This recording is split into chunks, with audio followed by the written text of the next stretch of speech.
The following is a presentation titled Implementation of a Mock Code Program in a Pediatric Intensive Care Unit. This presentation is to disseminate results that came from a DNP project that was completed by myself, Catherine Glenn, for the University of South Alabama. In talking about the necessity for this project, nearly 1 in every 100 patients that are admitted to the Pediatric Intensive Care Unit, or the PICU, will require resuscitation at some point during their stay. This shows the importance of this topic. Evidence-based practice was found to recognize in situ mock codes as one method to improve patient outcomes related to codes within the unit. Therefore, a mock code program was initiated in this Pediatric Intensive Care Unit in the North Texas Children's Hospital. Further background, 7 to 10% decrease in survival rate happens for every 1 minute delay in resuscitation. So prompt resuscitation and intervention is very important when it comes to resuscitation of these pediatric patients. After just 1 year of time between ACLS certification, only 14% of the material is retained. This also recognizes a great need for reinforcement, for education, and for practice of the materials learned so that reinforcement can happen and performance can be optimal. Confidence and anxiety related to performance during resuscitation and also affects patient outcomes. A in situ mock code found to improve teamwork, increase confidence, improve performance, and identify areas of improvement, which all positively impact patient outcomes. The purpose of the mock code program was to give clinical staff a physical, conceptual, and emotional experience that was very similar to an actual patient code in order to improve teamwork, decrease anxiety, improve performance, and ultimately, with all of these improvements, optimize patient outcomes. The need for this project in the PICU is emphasized by the fact that greater than 25% of the staff within this specific ICU had less than 1 year of experience. Research tells us that intensive care units who have a staff of 20% with less than 2 years of experience have increased mortality within the unit. There was also a survey that was conducted and that showed that the nursing staff had a low level of confidence and a high level of anxiety related to resuscitations in the unit.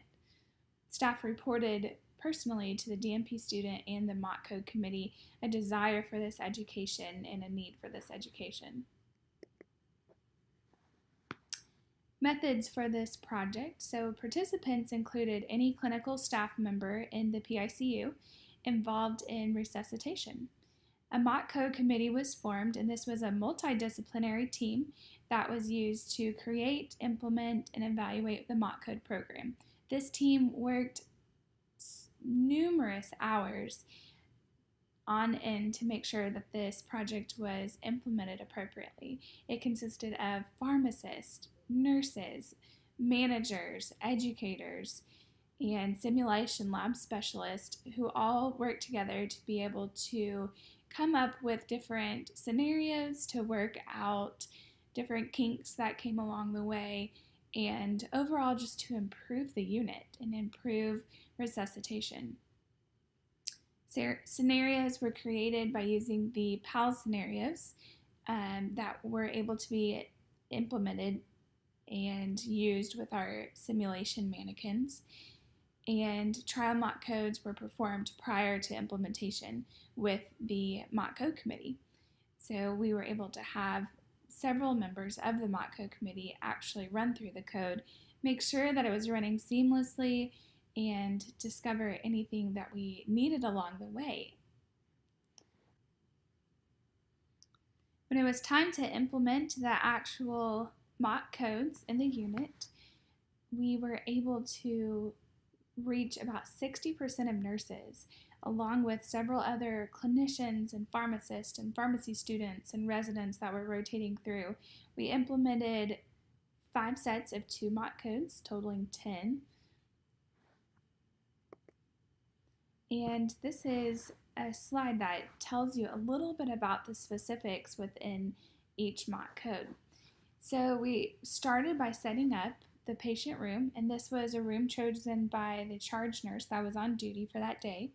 And she gave us a room assignment that would be optimal that she did not need during that time. And it was often in between some busy bed spaces or sometimes off to the side. And committee members came in early. They grabbed the equipment that we needed, set it up to where it would be ready to go whenever we started this mock code. So we had a crash cart that was from the simulation lab, and that was located right next to the actual crash cart that was on the unit, but was consistently monitored by a staff member, so not to be confused if an actual resuscitation was taking place. We also had an intubation box that was pre-filled vials with saline, so we could use that and crack open the intubation box just the same as the staff would during an actual resuscitation. And equipment and everything was in place as if the staff members were experiencing it with a real patient. Next, one of the committee members created a list of the nurses that were working on the unit during that day and able to group and highlight where we were able to relieve nurses to come experience the mock code, and their patients would be monitored and covered by some of the mock code committee staff. So we highlighted the nurses that would be specific for each round. We would start by telling one nurse that there's a patient in a bed space that needed some help, that was having some difficulty. And that nurse would begin the mock code scenario, would arrive to the bed space, gather information about the patient, and begin her assessment and carry through the mock code.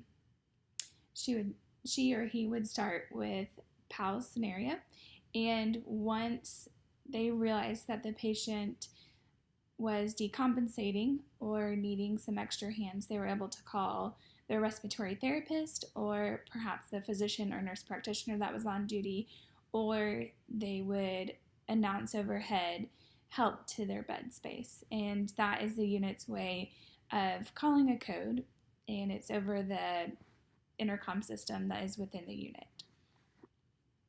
Once the code was in full motion, the staff was expected to carry it out as if it was an actual patient, and they followed the PALS guidelines as closely as possible.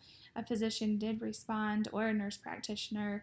Skills were performed, and after the scenario was complete, a debriefing took place by one of the mock code committee members, who was usually a PALS instructor, and whoever was actually running the scenario each time was the PALS instructor. So for data collection for interpretation, a team steps tool was filled out by each of the nurse practitioners 3 months prior to and 3 months after the intervention took place, and this was to assess for teamwork during actual patient resuscitations within the unit. A survey was given to any clinical staff that would be involved in resuscitation within the unit, and these results were collected pre-intervention and post-intervention by the hospital statistician, and they were given to the committee and analyzed by the simulation lab specialist along with the student. Code sheets were another method for data analysis and collecting data. These sheets were analyzed first by the simulation lab and their staff. They were audited along with the actual patient chart and already had a lot of information on the actual code sheets to be able to review for the committee. The committee then took it one step further, using the data collection tools to pull more information from the code sheets, such as timing to initial intervention and adherence to PALS guidelines. The Mock Code Committee looked at other things as well, such as flow or how often pulses were checked or medications were given, and just were able to get kind of a bird's eye view of how we had been doing resuscitation and how we started doing resuscitation after the intervention. A PALS guideline checklist was completed by the PALS instructor who was running the actual mock code, and those were reviewed by the committee as well, but that showed us how well they were doing during the actual mock codes, making sure that they were following those guidelines. Results for this project. The team steps score increased by 49%. This was a remarkable increase in the teamwork score. As you can see in the next slide, each of the sections for the scoring tool will be displayed, and you'll be able to get a better feel of exactly what was evaluated. The data that was collected from the code sheets, we saw a 24% increase in PALS accuracy, which is huge, and that again emphasizes the need for this project within the unit, that PALS was more strictly adhered to, which again shows that there will be drastic improvements to patient outcomes just by following PALS guidelines alone. We also had an increased survival rate from 56% to 80% post-intervention. Again, there were some limitations to the generalizability of this data that was collected as being part of some of these codes within the ICU and collecting information from the charts of each of these. There were several patients that were resuscitated in the pre-intervention phase that had a very low expected survival rate. Some of them had chronic disease and illnesses and previous diagnoses that were not expected to have a long-term survival or possibly even survival to discharge. One of my favorite outcomes that we were able to measure was the nursing confidence, and this was measured with the survey that was sent out, and it increased by 10%, and this was just after one round of codes, and we reached about 60% of the nursing staff. So that was a very large increase in the confidence rating, and that was nurses' self-reported confidence level. Along with this numeric value, we were able to have several comments, multiple comments, that regarded their confidence and that their anxiety was improved and that they felt more comfortable and knowledgeable about their roles and that they would feel good about having a resuscitation happen during their shift because now they would know how to respond, what to do, and they were able to picture it in real time, in real life.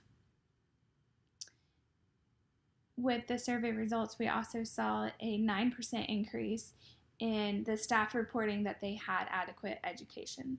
So I believe with time, this number, and along with the past number of confidence, will continue to increase, and that's discussed later.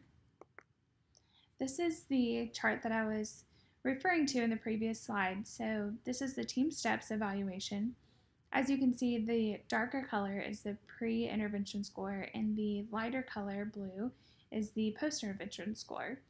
So the different scoring items were team structure, communication, leadership, situation monitoring, and mutual support.